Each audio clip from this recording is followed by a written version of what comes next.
Supongamos que alguien cae en medio de la nada. ¿Cuál será su primer acto? ¿Se moverá sin dirección? ¿Mirará primero a un lado y luego a otro? Una vez más seguro, ¿qué buscará? ¿Y a dónde? ¿Buscará caminos o agua? ¿O un lugar para dormir? Supongamos que este alguien viene de otro lugar y tiene memoria. ¿Será más fácil para él? ¿O lo aprendido lo complicará? Supongamos que, sin saber qué hacer, invoca el nombre de su padre o de algún santo, Orishas o Buda, para calentar su espíritu con algo de lo sagrado. Supongamos que entre tanta violencia de guerra a todo, no queda nada. ¿Estamos quizás en el momento del primer acto? ¿Será este el primer movimiento de los humanos? ¿Para dónde? Los puntos son el cielo y la tierra.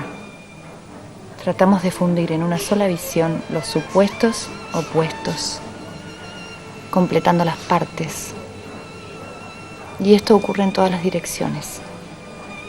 Lo que está quieto se mueve. Y el silencio dice lo que dice. Vamos en todas direcciones y lo aprendemos de la nada. Poderes terrenales.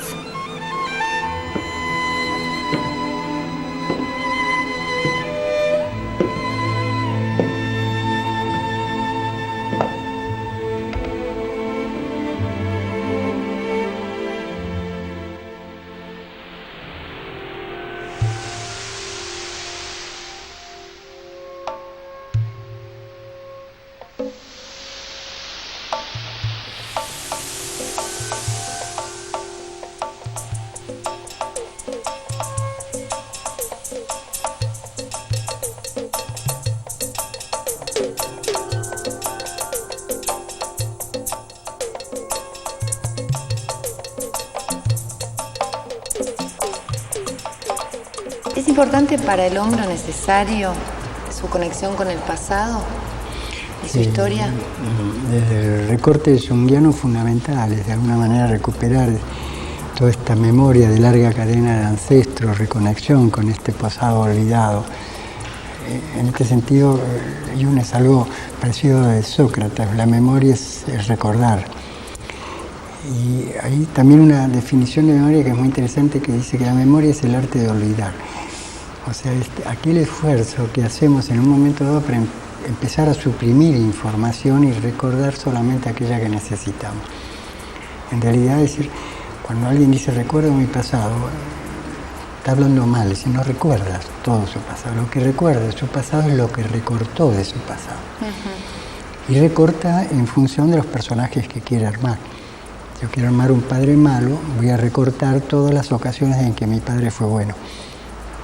La saco, la suprimo. O sea que somos en general lo que llamamos memoria y pasado no es más que el recorte que hicimos de aquello que fue. ¡Wow! ¡Qué interesante! En realidad la gente no enferma por lo que le pasa, sino por la forma en que recorta lo que le pasa. O sea, o la forma en que interpreta lo que le pasa. Yo a veces trabajo con hermanos que han vivido un mismo suceso dramático y para uno es un drama y para el otro nada. O me hablan ambos de los padres y digo, ¿de qué padre me están hablando? ¿Y por qué recortamos? Porque decidimos hacerlo. En principio, por necesidad vital, no podemos retener todo lo que es nuestra historia. Sería imposible. O sea, recortamos nuestra información. En realidad, nuestro cerebro realmente lo imaginamos como creador, proveedor de forma. En general, lo que hace es sintetizar y evitar cosas.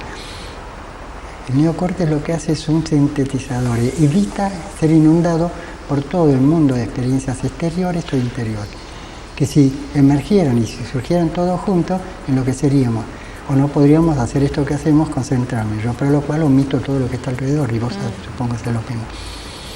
O sea que lo que hacemos es recortar de la experiencia aquello que no sirve a nuestros propósitos. Por ejemplo, si queremos armar un personaje y hacerlo creíble, vamos a recortar todo aquello que no sea verosímil con el personaje. Entonces aquello lo negamos.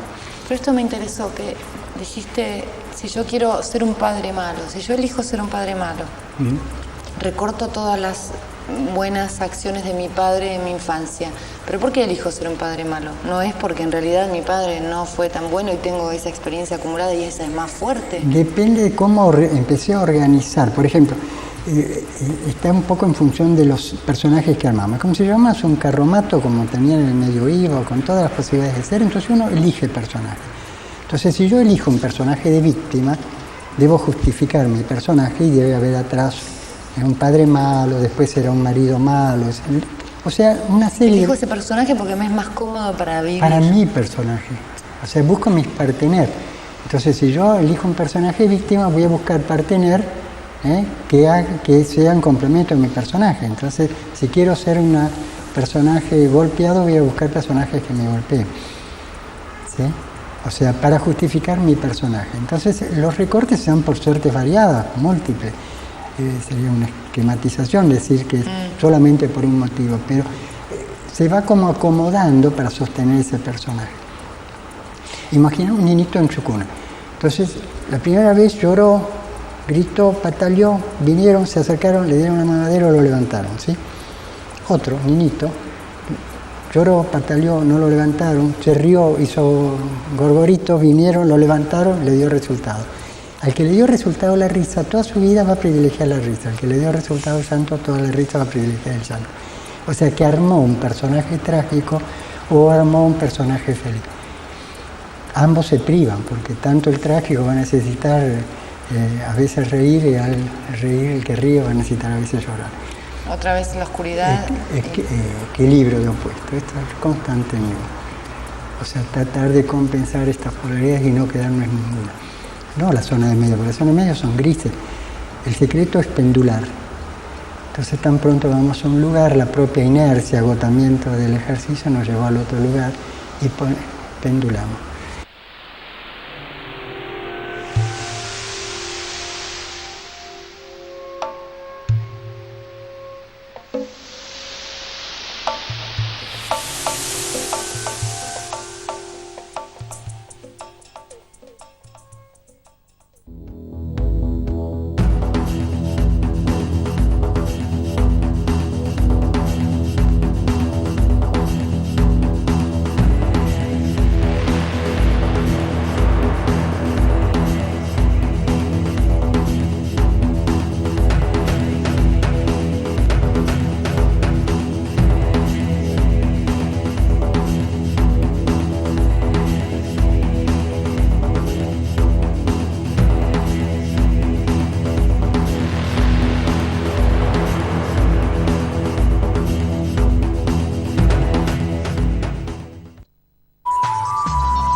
Tenemos una energía que por sí sola es creadora y destruidora, que es la libido, que nos proporciona una capacidad de creación muy grande, pero también una agresividad muy fuerte. Si lo canalizamos, este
¿La alquimia qué lugar ocupa en esta teoría de Jung? La alquimia la utilizó Jung por varios motivos. Primero, encontró en un lenguaje simbólico expresión de contenidos que se daban en el inconsciente de sus pacientes. O sea, que el mundo que los alquimistas del medioevo, de periodos anteriores, habían expresado en imágenes, simbólica y en procedimientos que hacían con sus alambiques para transformar el plomo en oro, que era el propósito manifiesto del trabajo alquímico, era en realidad un paralelo, un símil, por esto que hablamos antes de las proyecciones, del mundo inconsciente que se expresa a través de ese trabajo. O sea que era la representación simbólica de nuestro desarrollo interno, que era la transformación de estos aspectos, el plomo, que sería nuestra sombra, transformada del oro, que sería nuestro ser en sí mismo, nuestro yo profundo, nuestra esencia.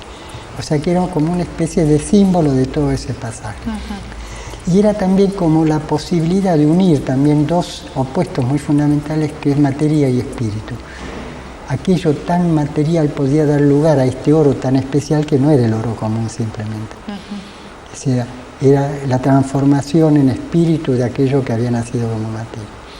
Y viceversa, no solamente la materia sobre lo espiritual, sino el proceso inverso de lo espiritual impregnando la materia. Esto en grandes rasgos, la alquimia en sí es bastante compleja. Entonces él encontró ahí una manera de explicar los fundamentos de su psicología profunda. En la alquimia. En la alquimia. Con respecto al círculo, ¿no? O a los mandalas, ¿no? Que también son en forma de círculo. Sí. ¿Cómo entra esto también en...? Estos son mandalas que están realizados en computadoras, ¿no? O sea, los sistemas de computación a veces nos peleamos con ellos, pero permiten realizar cosas que incluso producen... No hay que pelearse, no hay que pelearse. No hay. Con nada lo que ocurre hay que pelearse y tratar de encontrarle el sentido, ¿no? El sentido oculto, no solo el manifiesto. Este es el círculo. Los mandalas son formas de organización. Él descubrió que sus pacientes que atravesaban intensos periodos de problemática, de crisis con esto que él llamaba la oportunidad de crecimiento, toda crisis es una oportunidad de cambiar y crecer, encontraron que espontáneamente producían en sus sueños o en dibujos espontáneos figuras mandálicas. La figura mandálica es un círculo marcado en un cuadrado, donde hay un punto predominante que es el centro y después una serie de utilización de colores, imágenes, etc. Pero lo importante del tema era que él había encontrado que estas formas que se producían espontáneamente restablecían el equilibrio perdido. Ajá. O sea que lograban de alguna manera colaborar en el restablecimiento del equilibrio perdido. El concepto de equilibrio en guión es siempre inestable, lo vamos perdiendo y recuperando en cada instante. Incluso hay experiencias muy interesantes respecto a esto. Yo tenía una colega junguiana también que trabajó con chiquitos que nacían con dificultades en sanatorios o que tenían problemas posoperatorios. Entonces, en una sala de recuperación de estos bebés les proyectaba con diapositivas al techo mandala. Hicieron la experiencia con 2 salas testigos y comprobaron las mejorías que se producían en los chiquitos donde simplemente visualizaban esto allí. O sea que ahí sería el proceso a la inversa. Producimos espontáneamente figuras mandálicas cuando intentamos restablecer algún equilibrio perdido. Y viceversa, la visualización de este tipo de figuras produce o colabora en restablecer equilibrios perdidos. O sea que hay como un doble movimiento de ida y vuelta. ¿Por qué? Porque el círculo es un símbolo ¿de qué habla? ¿Del equilibrio, de la totalidad? El círculo, por un lado, es un símbolo, o sea que el símbolo en el concepto de Yunes representa en forma metafórica o gráfica o plástica, como en estos casos, algo que en sí es irrepresentable. La idea de un centro unificador, la idea del sí mismo, es irrepresentable. Dios es inefable, irrepresentable. Entonces lo que hacemos es recurrir a un símbolo que nos aproxime a la idea de lo que es. Nunca vamos a saber exactamente qué es, pero hay algo que nos aproxima, ese es el lenguaje simbólico. Y en el caso específico de los mandalas, son fórmulas que están metidas dentro nuestro, nacemos con esto. Nuestro elemento, esto es medio biológico, estamos hechos de carbono, el carbono tiene formas mandálicas. Los mandalas se reproducen en cualquier forma de organización, son mandalas los rosetones de las grandes catedrales, son mandálicos los dibujos que hacemos en el teléfono cuando espontáneamente nos dejamos ir. O sea, siempre es la restauración de una simetría y con dos figuras básicas que son círculo y cuadrado. Muchas gracias, Ariel.